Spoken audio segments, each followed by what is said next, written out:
एक बार की बात है। एक ऋषि का आश्रम एक शांत और सुंदर जंगल में था।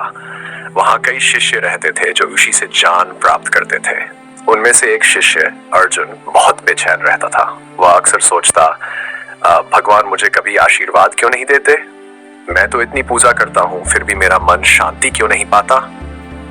एक दिन अर्जुन ने हिम्मत करके अपने गुरु से पूछा, गुरुजी, मैं इतना भजन पूजन करता हूँ, फिर भी भगवान मेरी सुनते क्यों नहीं? क्या मुझसे कोई गलती हो रही है? गुरुजी मुस्कुराए और बोले, अर्जुन, कल सुबह नदी के किनारे जाकर ध्यान लगाओ, वहां तुम्हारे प्रश्न का उत्तर मिलेगा। अर्जुन उत्साहित हो गया। अगले दिन वह नदी के किनारे जाकर बैठा और ध्यान लगाने की कोशिश करने लगा। जैसे ही उसने आंखें बंद की, उसे पानी में एक छोटी मछली नजर आई। मछली बार बार सतह पर आती, मुंह खोलती और फिर पानी में गायब हो जाती। अर्जुन को यह अजीब लगा। वह ध्यान छोड़कर मछली को ध्यान से देखने लगा। कुछ देर बाद गुरुजी वहां पहुंचे और बोले, अर्जुन, तुमने ध्यान क्यों भंग किया?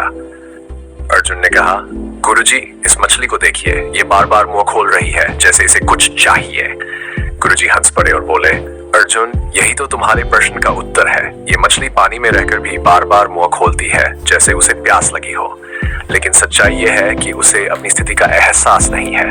गुरुजी ने समझाया, अर्जुन, ठीक इसी तरह तुम भी भगवान को बाहर खोज रहे हो, जबकि वह हमेशा तुम्हारे भीतर ही है। जब तक तुम अपने भीतर की शांति को महसूस नहीं करोगे, तुम्हें बाहर कुछ नहीं मिलेगा। अर्जुन की आंखें खुल गई। उसे समझ में आ गया, भगवान की कृपा तो हर पल उसके साथ थी, बस उसे अपने भीतर की शांति और संतोष को पहचानना था। तो देखा आपने, इस कहानी से हमें यह सीख मिलती है कि हम बाहर सुख और शांति क्यों खोजते हैं, जबकि असली शांति और संतोष हमारे भीतर ही है। जब हम स्वयं को पहचान लेते हैं तो भगवान का आशीर्वाद हर जगह महसूस होता है।